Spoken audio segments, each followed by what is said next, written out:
Welcome मित्रांनो, तुम्हा सर्वांचं स्वागत आहे. आपण या चॅनलवर ग्रामसेवक, कृषी सेवक आणि विविध स्पर्धा परीक्षांशी रिलेटेड व्हिडिओ अपलोड करत असतो. त्यापैकीच हा एक व्हिडिओ. मित्रांनो, तुम्हाला माहिती नसेल तर सांगते, आपण या चॅनलवर एक सिरीज चालवली आहे, ज्यामध्ये आपण कृषी सेवक आणि तांत्रिक घटकाशी संबंधित व्हिडिओ लेक्चर अपलोडेड केले आहेत आणि त्यापैकीच हा एक व्हिडिओ म्हणजे हा जो आहे तो जिल्हा परिषद रायगडमधील जे काही कंत्राटी भरती झाली होती ग्रामसेवक पदाकरता 2020 मध्ये ही लेखी परीक्षा झाली होती आणि त्याचेच आपण आज PYQ बघणार आहोत. मित्रांनो, या PYQ ॲनालिसिसचा हा एक फायदा असतो की आपण अभ्यास कसा करायला पाहिजे, कोणत्या दिशेने करायला पाहिजे आणि परीक्षेत जे काही प्रश्न असतील ते प्रश्न कसे पडतील. तसं बघितलं मित्रांनो, IBPS पॅटर्ननुसार आता न्यू सिलेबसनुसार ही जी परीक्षा आहे ग्रामसेवक पदाकरता, कृषी सेवक पदाकरता परीक्षा होणार आहे. हे आपल्या सर्वांना माहितीच आहे. परंतु काय आहे, IBPS पॅटर्ननुसार जर आपण बघितलं तर मित्रांनो, आता नवीन सिलेबसनुसार आणि नवीन जे काही अपडेट आहे त्यानुसार तुम्हाला 5 ऑप्शन असणार आहेत. मात्र इथे आपल्याला 4च ऑप्शन पाहायला मिळतात. परंतु एक गोष्ट आहे, इथं एरिया आणि आपला अभ्यासाची जी नीती आहे, रणनीती आहे, म्हणजे दिशा आहे, ती आपल्याला समजते. म्हणून हे PYQ ॲनालिसिस गरजेचं आहे. म्हणूनच मित्रांनो, जे काही आपण PYQ आहेत म्हणजेच मागील परीक्षांमध्ये ऑनलाईन, ऑफलाईन जे काही पेपर झाले होते, मग ते ग्रामसेवक घटकाशी संबंधित असो किंवा कृषी सेवक तांत्रिक घटकाशी संबंधित असो, या सर्वांवर आपण लेक्चर अपलोडेड करणार आहोत आणि तुम्हाला याची नोटिफिकेशन मिळावी यासाठी तुम्ही चॅनलला सबस्क्राईब करून ठेवा. कारण जेव्हा मी व्हिडिओ अपलोड करेल तेव्हा तुम्हाला त्याचे नोटिफिकेशन मिळतील. चला तर मित्रांनो, वेळ न गमावता आपण आपल्या प्रश्नपत्रिकेला सुरुवात करूया. सुरुवातीचा प्रश्न आहे, सार्क ही दक्षिण आशियाई राष्ट्रांची संघटना कोणत्या वर्षी स्थापन झाली? यामध्ये ऑप्शन आहे 1982, 1983, 1984 आणि 1985. मित्रांनो बघा, लगभग सारखेच ऑप्शन दिलेले आहेत, फक्त एका इयरचा गॅप दिलेला आहे. मग आता आपल्याला याचं ॲनालिसिस करायचं आहे. याचा ॲन्सर आहे 1985. मग 1985 कसं काय हे मी तुम्हाला समजून सांगते. मित्रांनो, समोर तुम्हाला एक चित्र दिसते. त्या चित्रामध्ये नकाशे दिसतात. तुम्ही म्हणाल हो, मग आता या चित्रामध्ये आपल्याला काय बघायचं आहे? तुम्हाला भारत दिसतो का? हो, भारतसुद्धा दिसतो. पण मॅडम, तो भारत खूपच लहान दिसतोय. मग आपण त्याला झूम करूया. तर आपण हे चित्र झूम केलं. आता तुम्ही म्हणाल, मॅडम इथं भारतच नाही, तर भारताच्या सोबत पाकिस्तानसुद्धा दिसते. पाकिस्तानच्या वरचा जो उत्तरेकडे वायव्येकडे आहे तो अफगाणिस्तानसुद्धा दिसते. इकडे आपण पूर्वेकडे गेलो तर भूटानसुद्धा दिसते. नेपाळसुद्धा दिसते, बांगलादेशसुद्धा दिसते. खाली गेलो, खाली श्रीलंकासुद्धा दिसते आणि इकडे मालदीवसुद्धा दिसते. म्हणजे बघा मित्रांनो, म्हणजे तुम्हाला इथे एकूण 8 राष्ट्र पाहायला मिळतात आणि हे 8 राष्ट्र मिळूनच काय झालेली आहे आपली सार्क संघटना आहे. आणि सार्क म्हणजे नेमकं काय होते आता आपण ते बघणार आहोत. मित्रांनो, मी समोर ज्या काही गोष्टी सांगेल त्या तुम्ही लक्षपूर्वक ऐका. बघा, आपल्या जगामध्ये जर विचार केला, जगाचा विचार केला तर जगामध्ये किती खंड आहेत? तुम्ही म्हणाल 7. मग 7 खंड आहेत तर सगळ्यात मोठा खंड कोणता? आशिया. मग आशिया खंडात भारताचं स्थान कुठे? तर आपण बघतो दक्षिणेकडे, म्हणजे दक्षिण आशियामध्ये आहे. आणि दक्षिण आशियामधलेच हे जे आहेत आपण बघितले, हे सगळे भारताशी रिलेटेड जे काही आजूबाजूचे देश होते, हे सगळे देश दक्षिण आशियामध्ये येतात. आणि ही जी सार्क संघटना आहे, या सार्क संघटनेलाच आपण दक्षिण आशियाई प्रादेशिक सहकार्य संघटना असं म्हणतो. चला तर मित्रांनो, मग आपण उरली सुरली माहितीसुद्धा कव्हर करून टाकू. सार्क म्हणजे काय होते? दक्षिण आशियाई प्रादेशिक सहकारी संघटना. आता सार्कचा आपण इंग्लिशमध्ये फुल फॉर्म पाहू. South Asian association for regional corporation, हा त्याचा सार्कचा झाला फुल फॉर्म. 7 ते 8 डिसेंबर 1985ला ढाका म्हणजेच कुठे बांगलादेशमध्ये सार्कची स्थापना करण्यात आली आणि जे मुख्यालय आहे ते मुख्यालय आहे काठमांडू. काठमांडू कुठे आहे? नेपाळ या देशामध्ये, आणि ती त्याची राजधानी आहे. त्याचप्रमाणे आपण जर विचार केला बांगलादेशची राजधानी कुठली आहे? ढाका. तर लक्षात ठेवा, आता पुढे जर आपण विचार केला याच्यामध्ये एकूण सदस्य किती? तर सदस्य एकूण 8. मग 8ही सदस्य होते, तर त्यांचा पहिले समावेश होता का? नाही. आधी 7 देश एकत्र येऊन त्यांनी सार्क संघटना स्थापन केली आणि शेवटचा देश त्याच्यामध्ये त्यांनी 2007 मध्ये समावेश झाला, तो म्हणजे अफगाणिस्तान. अशा प्रकारे मित्रांनो, आपण सार्कबद्दल माहिती बघितली. आता आपण समोरचा प्रश्न पाहू. पुढीलपैकी कोणते राष्ट्र संयुक्त राष्ट्रांच्या सुरक्षा परिषदेचे कायमस्वरूपी सभासद नाहीत? यामध्ये ऑप्शन आहे अमेरिका, रशिया, जर्मनी आणि चीन. तर बघा मित्रांनो, आपण ॲनालिसिस बघू. सुरुवातीला मित्रांनो, आपण संयुक्त राष्ट्र संघटना काय आहे ते पाहू. मित्रांनो, संयुक्त राष्ट्र याचाच अर्थ इंग्लिशमध्ये होतो युनायटेड नेशन. म्हणजेच काय, शॉर्टकटमध्ये आपण त्याला UN असं म्हणतो. आणि UN आपण जर बघितलं तर आंतर सरकारी संस्था आहे, ज्याचं उद्दिष्ट आंतरराष्ट्रीय शांतता आणि सुरक्षितता राखणे, तसंच राष्ट्रांमध्ये मैत्रीपूर्ण संबंध विकसित करणे, आंतरराष्ट्रीय सहकार्य साध्य करणे आणि राष्ट्रांच्या कृतीमध्ये सुसंवाद साधण्यासाठी केंद्र म्हणून काम करणे हे आहेत. तसं बघितलं मित्रांनो, तर UN म्हणजेच युनायटेड नेशन ही जगातील सर्वात मोठी आंतरराष्ट्रीय संघटना आहे आणि याचं मुख्यालय न्यूयॉर्क या ठिकाणी आहे. आपण जर बघितलं तर या संस्थेचे 5 प्रमुख अवयव आहेत. त्यामध्ये आपण संयुक्त राष्ट्र महासभा आहे, संयुक्त राष्ट्र सुरक्षा परिषद आहे, तसेच आर्थिक आणि सामाजिक परिषद आहे, संयुक्त राष्ट्र आंतरराष्ट्रीय न्यायालय आहे, तसंच संयुक्त राष्ट्र सचिवालय, अशा प्रकारचे याचे विविध अंग पडतात. मित्रांनो, आपल्याला जो प्रश्न विचारलेला आहे त्यामध्ये आपल्याला सुरक्षा परिषदेबद्दल विचारण्यात आलेलं आहे. म्हणजे आपण इथपर्यंत समजून घेतलं की सुरक्षा परिषद हे एक UNचं अंग आहे, म्हणजे त्याचाच एक भाग आहे. आणि त्या परिषदेमध्ये कुणाला सदस्यत्व म्हणजे स्थायी सदस्यत्व नाही असा प्रश्न विचारण्यात आलेला आहे. म्हणून आपण स्थायी सदस्य असलेले जे काही देश आहे ते देश आधी बघणार आहोत आणि त्याच्यामधून एलिमिनेट करून आपण उत्तर देणार आहोत. आपण जर बघितलं, सुरक्षा परिषदेचे एकूण 15 सभासद आहेत. त्यापैकी 5 सभासद आहेत जे स्थायी आहेत. मग 5 कुठले? तर चीन, फ्रान्स, रशिया, युनायटेड किंगडम आणि युनायटेड स्टेट. आणि 15 पैकीचे 10 आहेत ते अस्थायी सदस्य आहे, म्हणजे अल्बेनिया, ब्राझील, गॅबॉन, घाना, जपान, इक्वेडोर, माल्टा, मोझॅम्बिक, स्वित्झर्लंड, संयुक्त अरब अमिराती. अशा प्रकारे आपण याची माहिती घेतली. मग मित्रांनो, आपल्याला इथे एक गोष्ट समजली की अमेरिका स्थायी सदस्य आहे, रशियासुद्धा स्थायी सदस्य आहे, चीनसुद्धा स्थायी सदस्य आहे. मग उरला कोण? जर्मनी. म्हणून आपलं उत्तर क्रमांक 3 म्हणजे C हे आपलं जर्मनी हे आपलं उत्तर होईल. मित्रांनो, आता समोरचा प्रश्न पाहू. चौथी पंचवार्षिक योजनेचा कालावधी विचारलेला आहे इथं. कुठला आहे म्हणून? 1966-71, 1967-72, 1968-73, 1969-74. बघा, म्हणजे क्रमाक्रमानेच उत्तर दिलं आहे आणि तुम्ही इथे कन्फ्यूज होऊ शकता. म्हणून तुम्हाला पर्टिक्युलर डेट लक्षात ठेवणे गरजेचे आहे. म्हणजे इथून आपल्याला एक गोष्ट समजते. आता आपण ॲनालिसिस बघू आणि उत्तर काढू. आपण जर मित्रांनो पंचवार्षिक योजनेच्या बाबतीत बघितले तर भारताच्या नियोजनाच्या दृष्टीने 5 वर्षासाठी बृहद आराखडा तयार करत असत. आणि 8 डिसेंबर 1951 पंडित जवाहरलाल नेहरूंनी सगळ्यात पहिली जी पंचवार्षिक योजना आहे त्याबद्दल जे काही संसदेत ती योजना मांडली आणि या योजनांचा प्रवास सुरू झाला.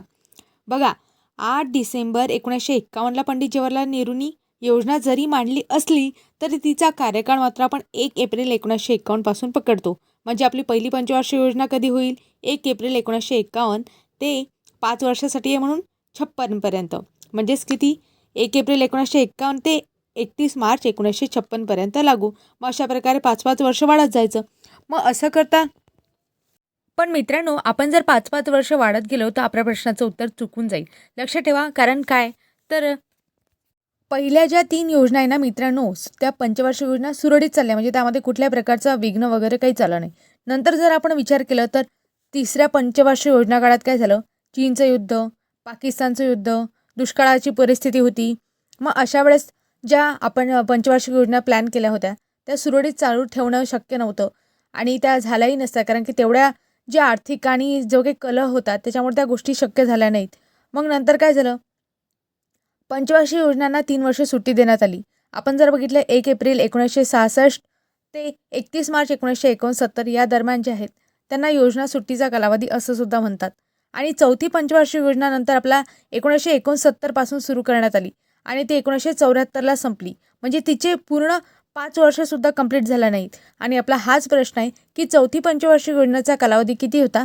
तर लक्षात ठेवा, 1969 ते 74 दरम्यान चौथ्या पंचवार्षिक योजनेचा कालावधी होता.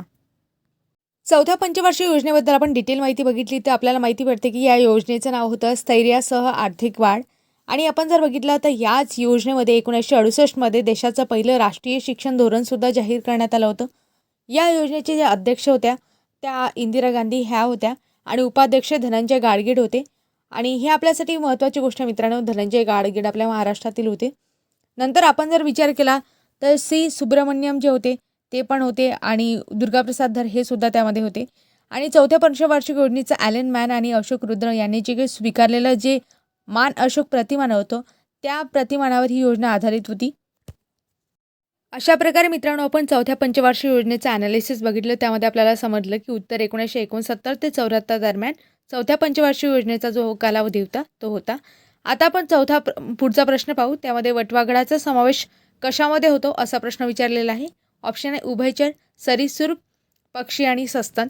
तर लक्षात ठेवा वटवाघळाचा समावेश होतो तो सस्तन प्राण्यामध्ये होतो. आपण बघितलं तर वटवाघूळ सस्तन प्राण्यामध्ये मोडते. मग सस्तन प्राणी म्हणजे काय हे आपण बघणार आहोत. सस्तन प्राणी म्हणजे काय? ज्या प्राण्याला स्तन आहे तो आहे सस्तन प्राणी. साध्या सोप्या भाषेत ही डेफिनेशन आहे. नंतर आपण आणखी जर डिटेल बघतो म्हटलं तर काय? उष्ण रक्ताचे, पाठीचा कणा असलेले, शरीरावर स्वेद. स्वेद म्हणजे काय? घामाच्या ग्रंथी, त्याला आपण स्वेट ग्लँड असं म्हणतो. तसंच दुधाच्या ग्रंथी. अशा प्रकारचे जे प्राणी असतात ते सस्तन या गटामध्ये मोडतात. आणि यांची वैशिष्ट्य असं असते की हे प्राणी जन्मल्यानंतर काही दिवस त्यांचे पोषण त्याच्या आईच्या दुधावर होते.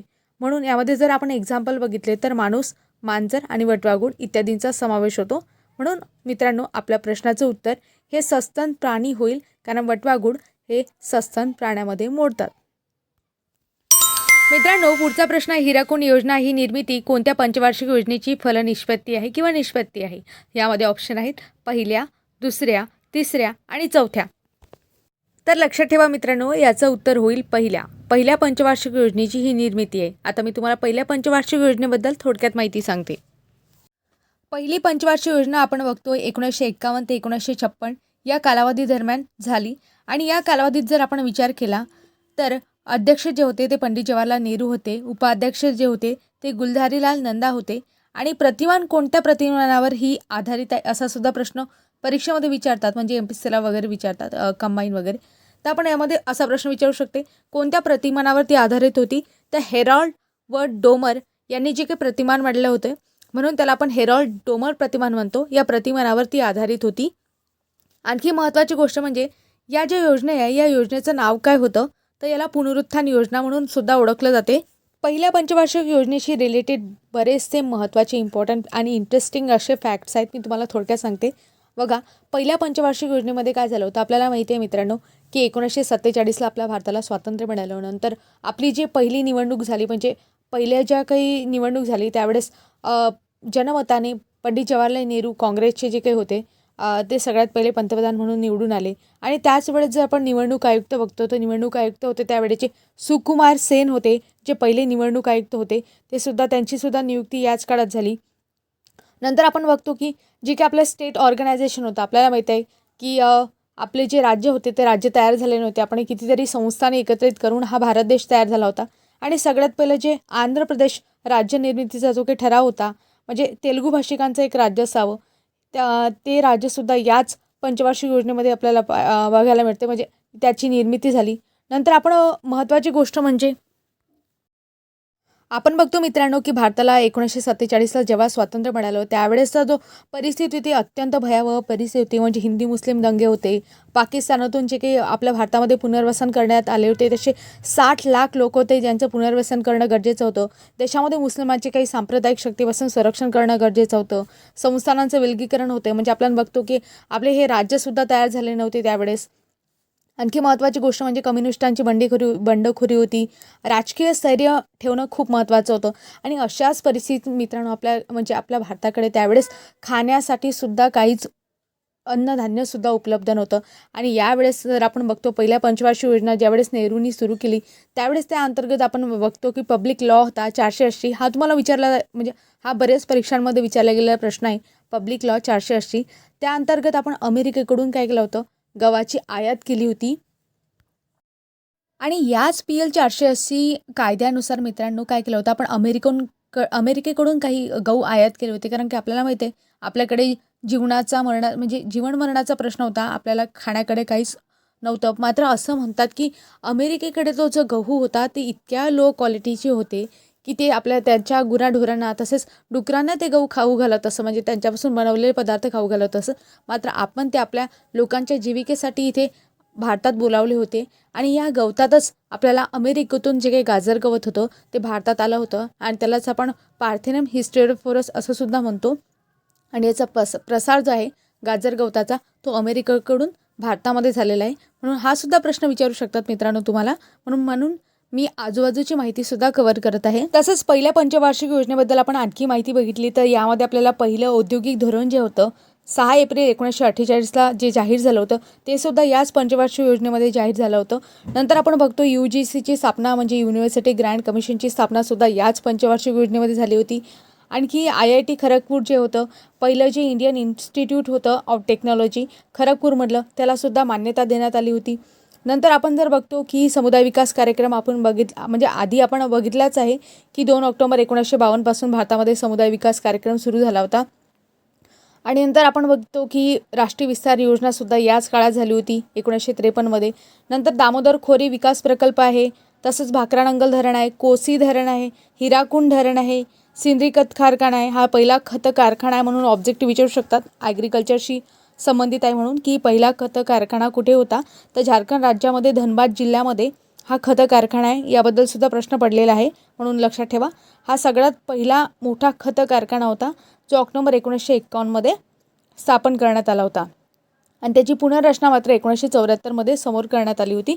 पण आपला पहिल्या पंचवार्षिक योजनेत हा खत कारखाना स्थापन करण्यात आला होता म्हणून ह्या गोष्टी लक्षात ठेवणं महत्त्वाचे आहे.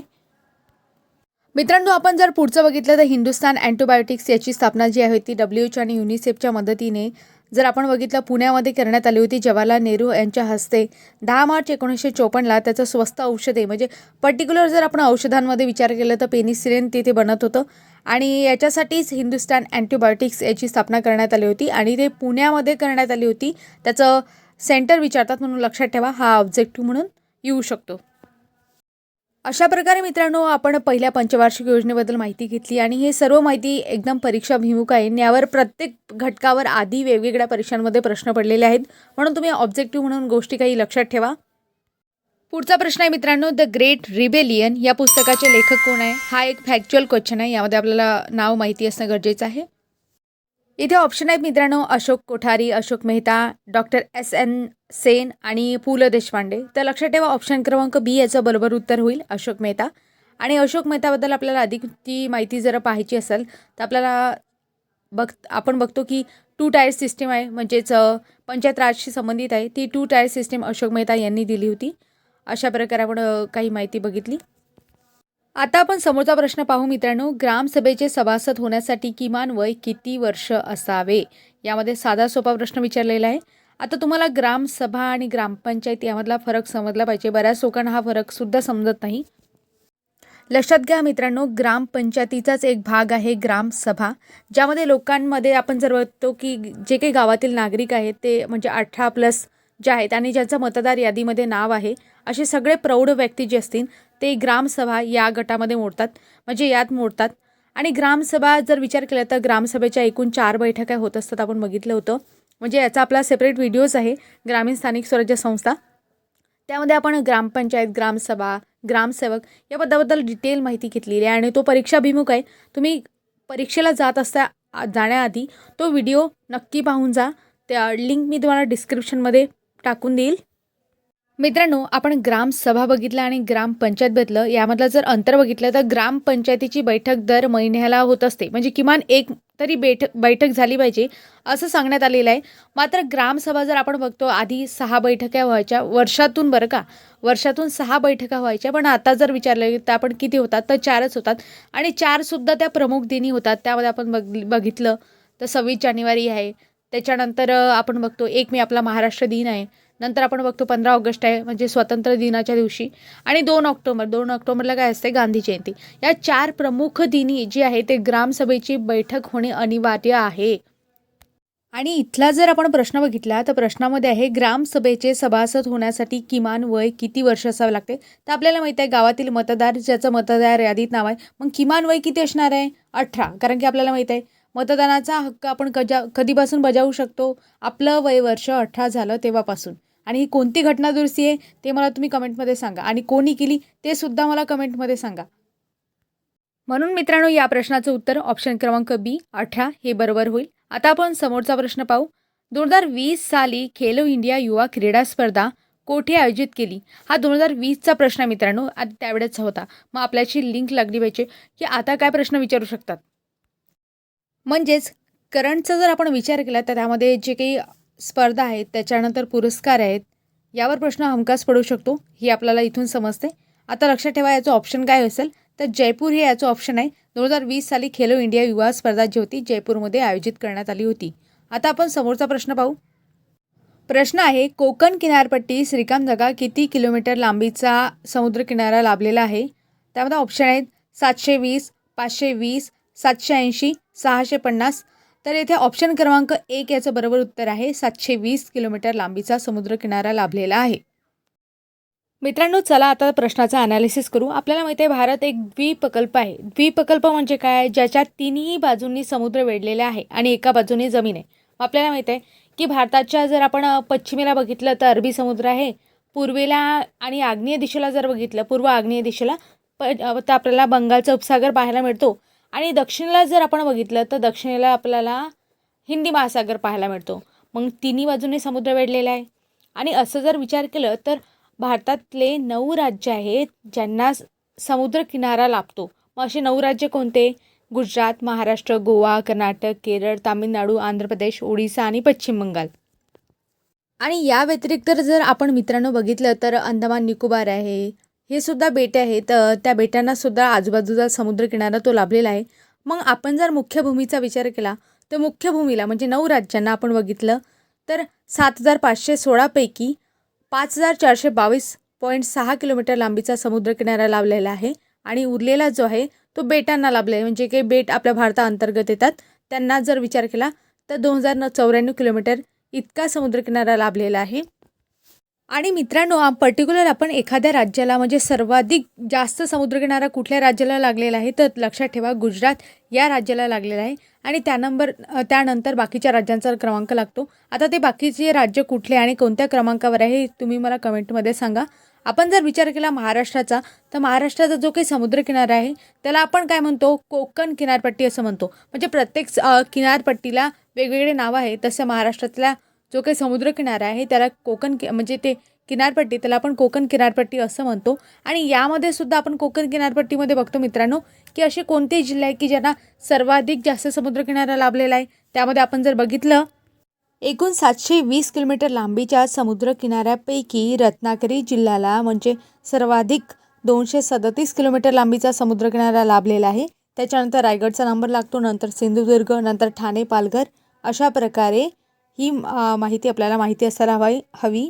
मित्रांनो, पुढचा प्रश्न अत्यंत साधा सोपा आहे आणि सर्वांना येईल असा आहे की डॉक्टर बाळासाहेब सावंत कोकण कृषी विद्यापीठाचे मुख्यालय या ठिकाणी आहे. त्यामध्ये ऑप्शन आहे रत्नागिरी, चिपळूण, सावंतवाडी आणि दापोली. तर लक्षात ठेवा मित्रांनो, अत्यंत साधा सोपा प्रश्न आहे. आपल्याला माहीत आहे दापोली या ठिकाणी डॉक्टर बाळासाहेब सावंत कोकण कृषी विद्यापीठाचे मुख्यालय आहे. आता मला सांगा की महाराष्ट्रामध्ये एकूण किती कृषी विद्यापीठे आहेत? तर महाराष्ट्रामध्ये आपण कृषी विद्यापीठांमध्ये जर बघितलं तर 5 येतात. एक मापसूचं ते नागपूर पशु वैद्यकीय आहे. आणि तसेच आपण बघितलं तर 4 म्हणजे 4 विद्यापीठं कुठले आहेत आणि मापसूचं विद्यापीठ आहे त्याचं नाव काय आहे? ह्या सगळ्या गोष्टी मला तुम्ही कमेंटमध्ये सांगा. म्हणजे काय होईल, 1 वे कम्युनिकेशनपेक्षा 2 वे कम्युनिकेशन जास्त इफेक्टिव्ह ठरते. म्हणजे माझ्यासोबत तुमचा आणि तुमच्यासोबत माझासुद्धा अभ्यास होईल. आता बघा मित्रांनो, आपण पुढचा प्रश्न पाहू. भाताच्या रिकाम जागा या जातीची शिफारस खार जमिनीत लागवड करण्यासाठी करण्यात आली आहे. त्यामध्ये ऑप्शन आहे जया, रत्ना, मसुरी आणि पनवेल 1.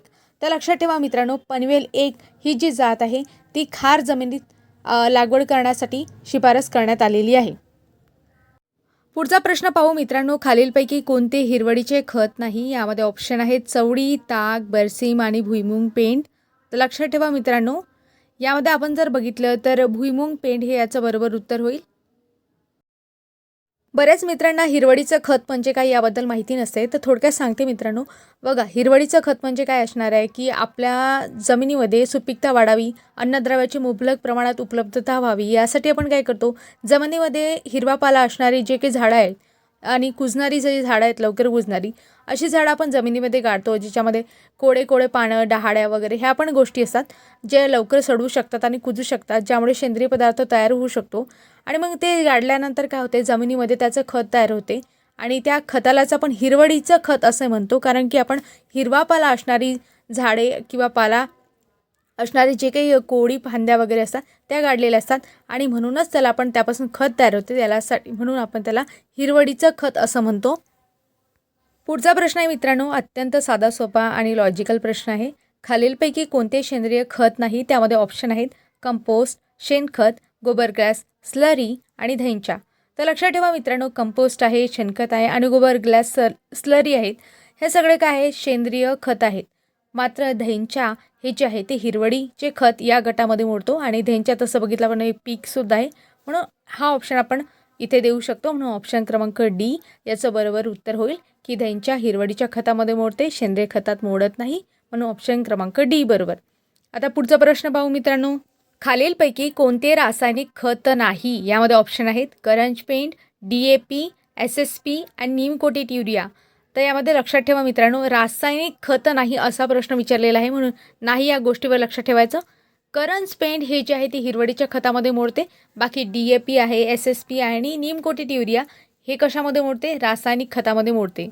म्हणून ऑप्शन क्रमांक 1 म्हणजे ए करंज पेंट हे आपलं बरोबर उत्तर होईल. अशा प्रकारे मित्रांनो, तुम्हाला प्रश्नांचं ॲनालिसिस कसं वाटलं हे मला कमेंटमध्ये नक्की सांगा आणि अशाच नवीन नवीन व्हिडिओसाठी सबस्क्राईब करायला विसरू नका. आपल्या मित्रांनासुद्धा ह्या गोष्टी शेअर करा, म्हणजे मित्रांनासुद्धा व्हिडिओ लिंक पाठवा आणि असेच आपण नवनवीन व्हिडिओ घेत राहू. आता आपण समोर खतांचासुद्धा एक व्हिडिओ बनवू, त्याच्यानंतर आपल्याला सेंद्रिय शेतीबद्दलसुद्धा व्हिडिओ बनवायचं सांगितलेलं आहे. आपण लवकरच अपलोड करू मित्रांनो. परीक्षा येण्याच्या आधी आपण सगळा सिलेबस यामध्ये कवर करून टाकू. चला तर मग भेटूया पुढच्या व्हिडिओमध्ये. तोपर्यंत धन्यवाद.